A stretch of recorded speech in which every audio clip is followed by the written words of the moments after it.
So, the calm after the storm. In the Saab car museum in Trollhättan, most guys are out there now on the sale of used old parts, and I'm pretty much alone inside of the museum. So, we can probably get some good views here of what is to be seen in the Saab museum today. It might look different in the future. They might bring in or out different cars, because not all cars that Saab's car museum has is on display right now.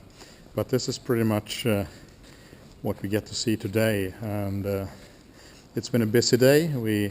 The Swedish Saab Club has just ended its annual meeting, and as I said, they're out there now buying the best parts pretty much.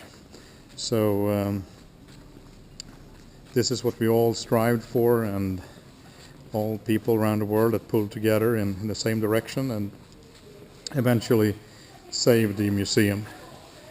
So pretty much all the competition rally cars in this section here.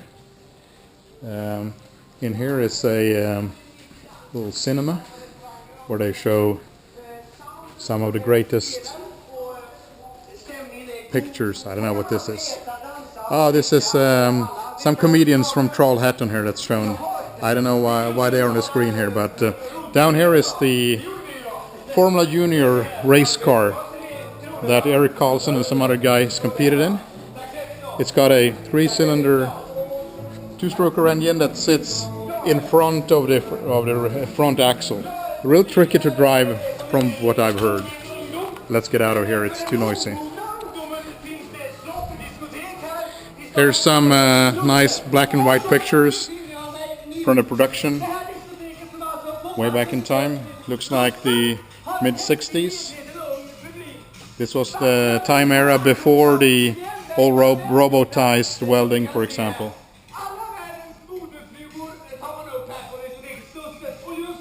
Some proud workers at the Saab plant. Painting, production. There's an interesting picture of one of the pre-production test cars. A sibling to, or it might even be the Saab. Could be. So back out in the museum again. As you notice, it's housed inside of an old industrial building, and this is part of the Nohab complex here in Trollhättan, where they used to make all sorts of things like locomotives and big machinery. Here's a unique thing for you who think you have everything that is Saab, a Saab bike. I know that this one is made in Denmark, by the way, by a company called, I think it's called Iomega or something like that. It should say up here, maybe if you can read that. It's a collapsible Danish design. So it's empty and nice in the museum.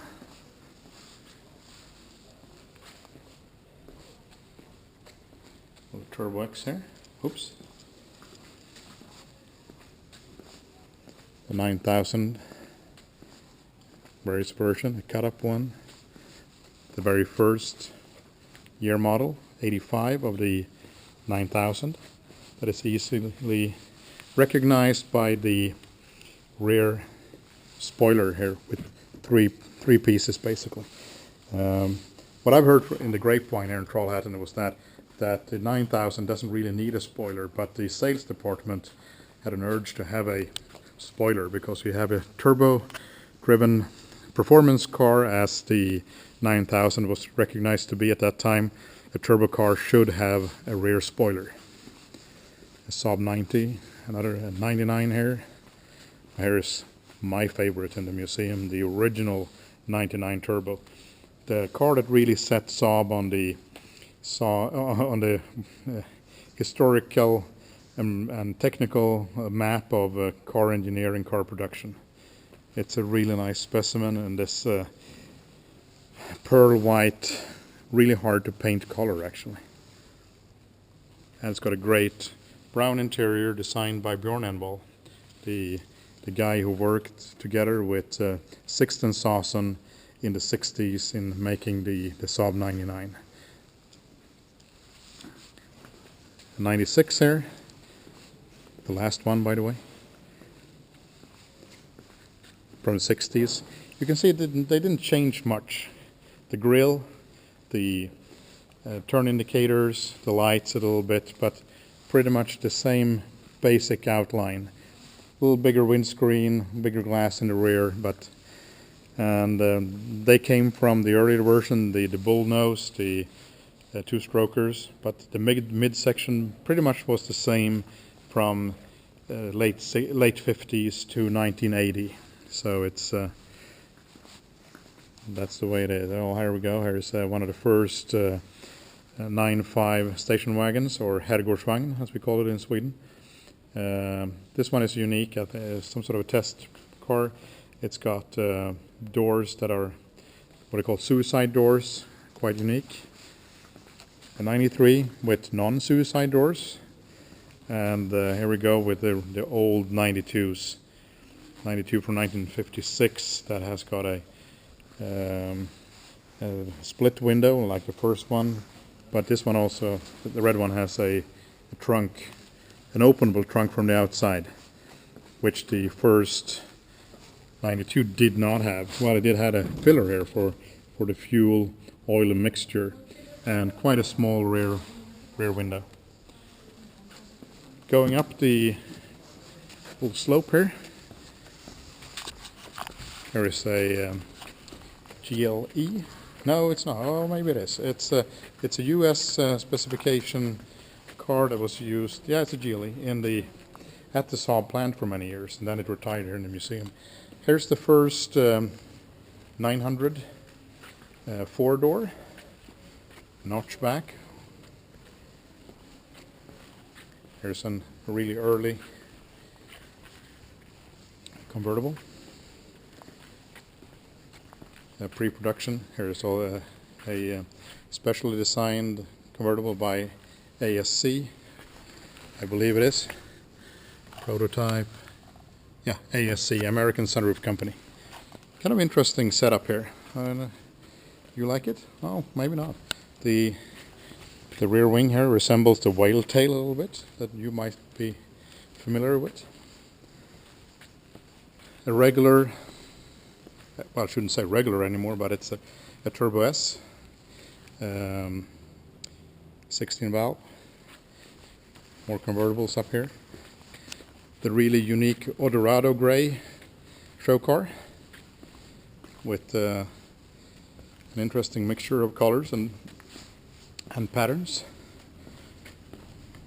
Coming up here, some concepts.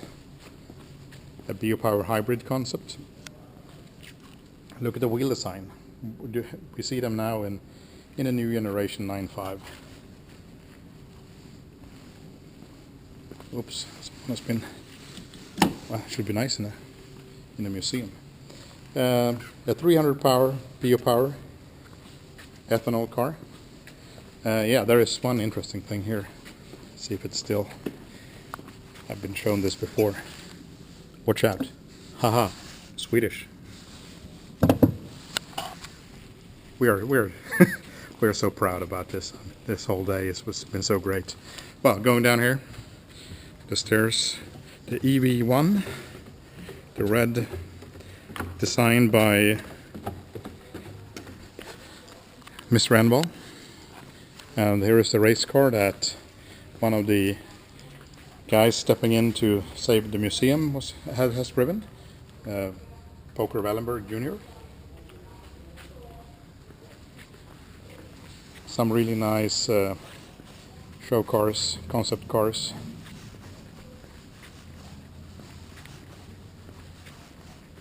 A Subaru Tribeca that looks like a Saab, and then Saab's own 9.4 concept. And this one has an interesting feature. It's got a special designed ski rack inside of the car. How about that? Bringing in your wet skis.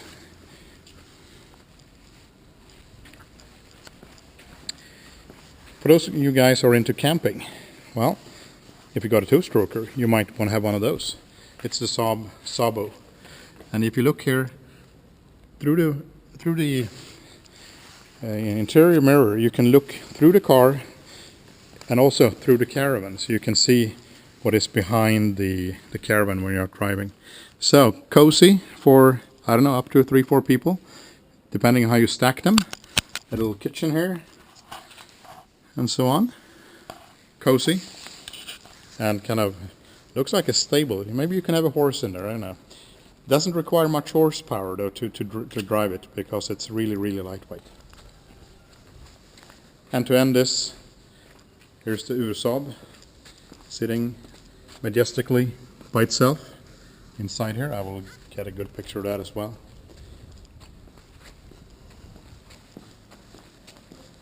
Heading out of the museum here. So yeah, the business is over here for Saab. It's the Swedish Saab Club. I guess they've sold a lot of stickers today. So this is where the Saab resides. Interesting echo here. Well, the car doesn't sound like that. But heading out in a Turbo X, a 9.4 with some running boards here. I don't know if you guys in the US get that. Some of the 9.5s and the sports wagon that never made it, or well, we will hope it will make someday, if we have God on our side.